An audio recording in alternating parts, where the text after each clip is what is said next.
प्यारे विद्यार्थियों, अपन पढ़ रहे थे मानव उत्सर्जन तंत्र। तो अपन मानव उत्सर्जन तंत्र की चर्चा पहले भाग में अपन ने की थी। देखिए, थोड़ा रिवीजन करते हैं कि पहले भाग में अपन ने देखा था ये वर्ग होते हैं, दो वर्ग होते हैं, यानी एक जोड़ी वर्ग मनुष्य में पाए जाते हैं मानव में। तो एक जोड़ी यानी दो वृक्क, दायां और बायां दो वृक्क होते हैं। यह भी आपने देखा था, कल अपन ने देखा था कि वृक्क का कार्य रक्त का, ब्लड का शुद्धिकरण यानी रक्त को छानने का कार्य होता है। छानने के बाद जो शुद्ध रुधिर है वो तो शरीर में वापस अपना कार्य प्रारंभ कर देता है, शरीर में चला जाता है। और जो अशुद्धि है, अशुद्ध पदार्थ हैं, वह वृक्क से यानी किडनी से मूत्र वाहिनियां मूत्राशय में लाती हैं और मूत्राशय से इसको मूत्र मार्ग द्वारा शरीर से त्याग दिया जाता है। तो ये तो अपने कल देखा था कि वृक्क बड़ा ही महत्वपूर्ण कार्य शरीर में संपादित करवाता है। इसके कौन से हार्मोन स्रावित करता है वह भी अपन ने कल देखा था।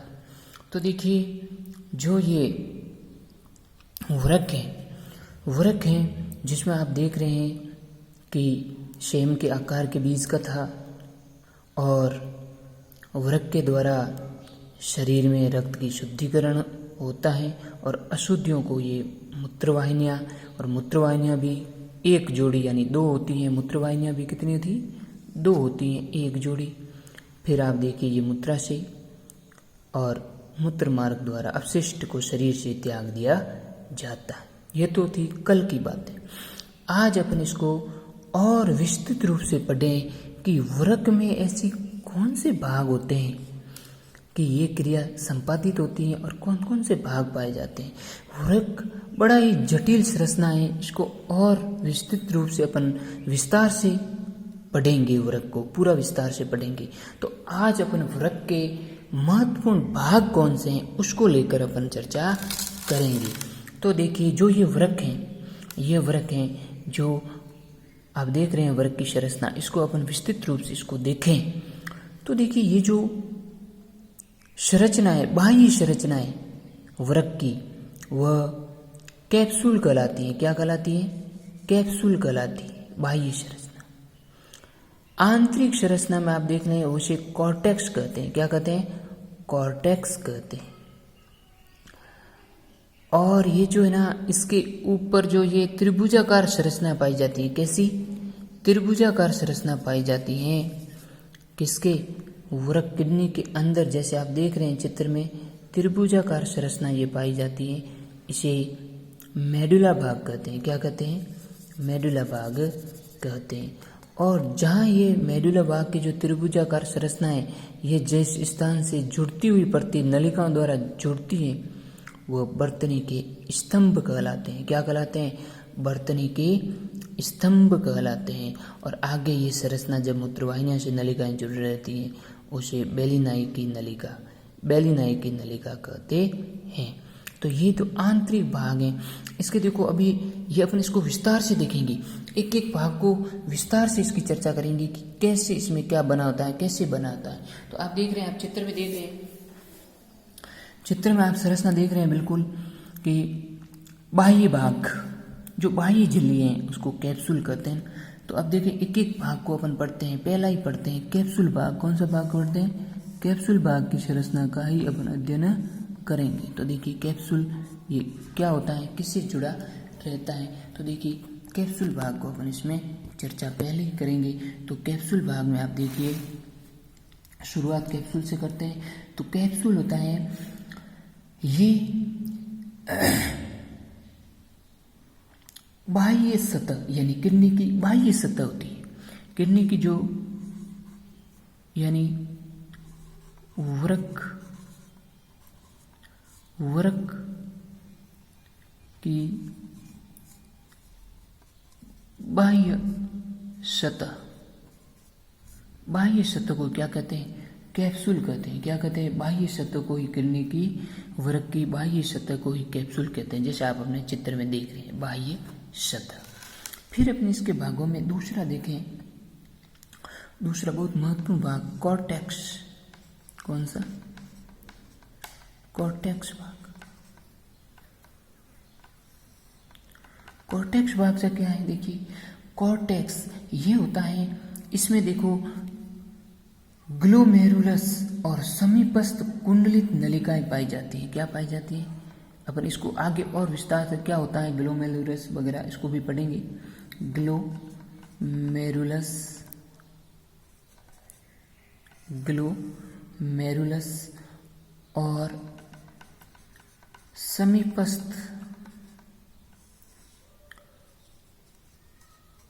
कुंडलित नलिकाएं इसमें पाई जाती है।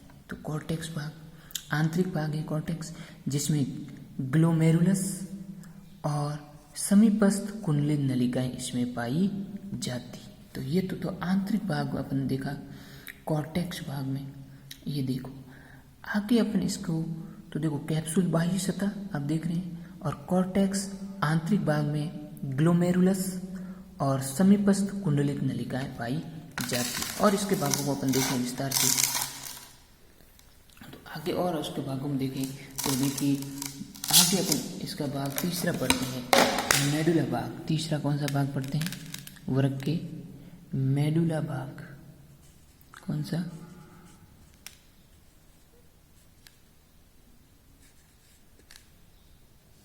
मेडुला भाग। अब देखिए ये मेडुला भाग है, इसमें क्या होती है संरचना? देखिए मेडुला भाग में देखिए तो हम देखते हैं मेडुला भाग में क्या पाया जाता है। ये मेडुला भाग में अपन ने देखा था, जो इसके अंदर त्रिभुजाकार संरचना थी, त्रिभुजाकार संरचना थी ना, पाई जाती है, जिसे अपन पिरामिड भी बोलते हैं। क्या बोलते हैं? पिरामिड।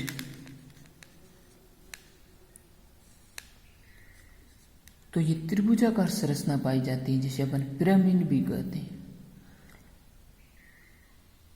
तो जो ये त्रिभुजाकार संरचना उसे क्या कहते हैं?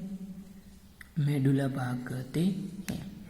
त्रिभुजाकार संरचना को ही मेडुला भाग कहते हैं। आगे और देखिए चौथा भाग में देखा था कि वर्तनी के स्तंभ, वर्तनी के स्तंभ, ये क्या है? देखो वर्तनी के स्तंभ। तो वर्तनी के स्तंभ में देखिए जो ये मेडुला त्रिभुज के आकार की संरचना थी, पिरामिड जिसे अपन बोलते हैं, नलिका जिससे जुड़ी रहती, यानी जो मेडुला भाग अपन ने क्या कहा था, जो पिरामिड की संरचना थी, ये त्रिभुजाकार संरचना जिस नलिकाओं से जुड़ी रहती है, जिस यानी पिरामिड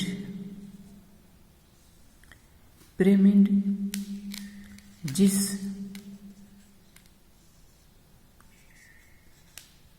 नलिका से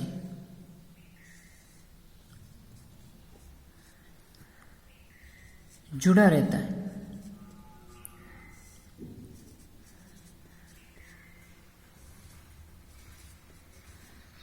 यानी जो ये पिरामिड है ना, ये जिस नलिकाओं से जुड़ा रहता है उसको ही क्या कहते हैं?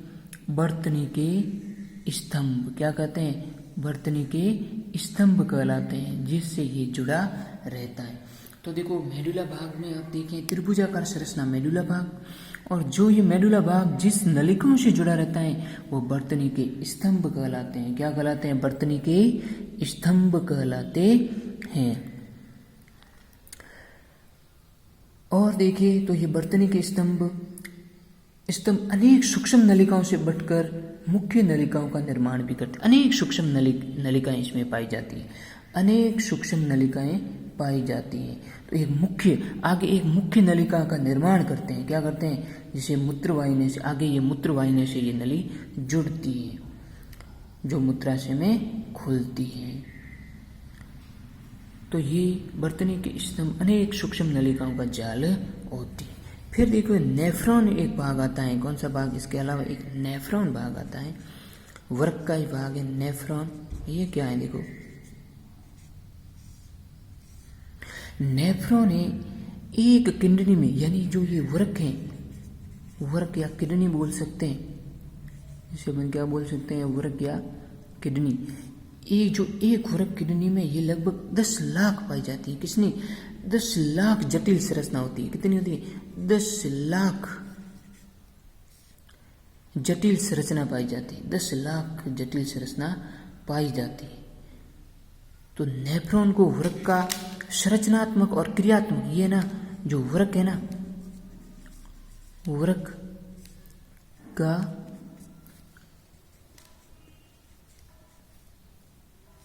संरचनात्मक व क्रियात्मक इकाई, क्रियात्मक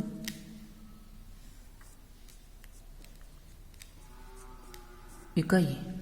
तो देखो नेफ्रॉन, नेफ्रॉन वृक्क में 10 लाख नलिकाओं का एक जाल होता है, 10 लाख नलिकाओं का क्या होता है, नलिकाओं का जाल होता है, एक जाल होता है पूरा। इस जाल में जो ये जो वृक्क है, ये वृक्क नेफ्रॉन वृक्क का संरचनात्मक क्रियात्मक इकाई है। जो ये नेफ्रॉन इतने महत्वपूर्ण भाग हैं, इसे संरचनात्मक और वृक्क की क्या कहते हैं, क्रियात्मक इकाई भी बोलते हैं। तो ये नेफ्रॉन, अब देखो नेफ्रॉन के कौन कौन से भाग हैं आगे, नेफ्रॉन कैसे संरचनाओं में जुड़ा रहता है।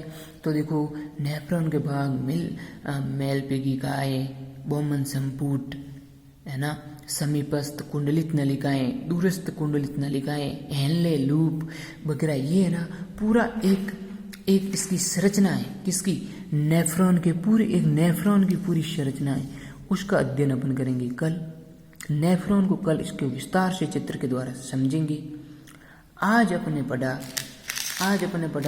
कौन से भाग पढ़े, आज अपने वृक्क के भाग पढ़े, किसके, वृक्क के भाग पढ़े, जिसमें आप देख सकते हैं कैप्सूल बाहरी आवरण, कॉर्टेक्स आंतरिक आवरण, मेडुला भाग, त्रिभुजाकार संरचना मेडुला भाग कहलाती है, और त्रिभुजाकार संरचना जिन नलिकाओं से जुड़ी रहती है वो वर्तनी के स्तंभ कहलाते हैं। क्या कहलाते हैं, वर्तनी के स्तंभ।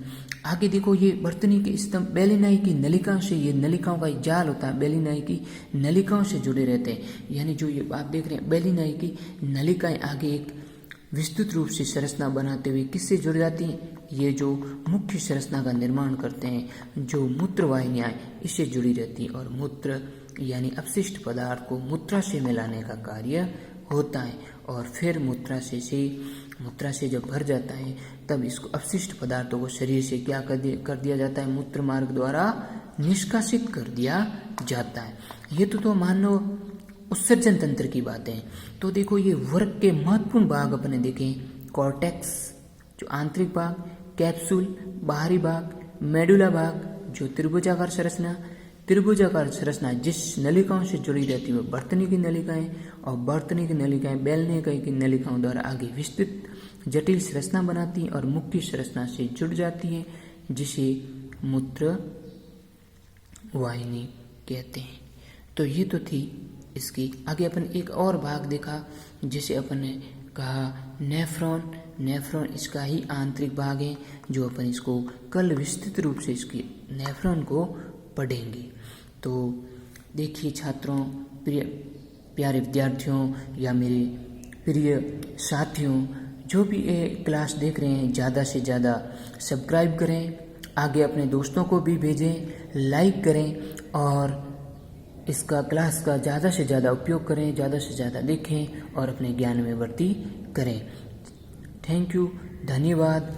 आगे भी अपन इसकी क्लासों को लाते रहेंगे। जैसे आप देख रहे हैं इसके, और आप देख रहे हैं कि नेफ्रॉन भाग को अपन कल पढ़ेंगे, तो ये विस्तृत एक एक भाग को अपन पढ़ेंगे, छोटे छोटे भागों में पढ़ेंगे।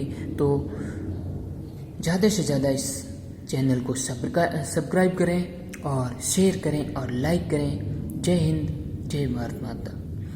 तो थैंक यू वेरी मच। तो देखिएगा और ज़्यादा से ज़्यादा मिलान भी इसे करिएगा। चित्रों का अभ्यास भी करिएगा। Thank you.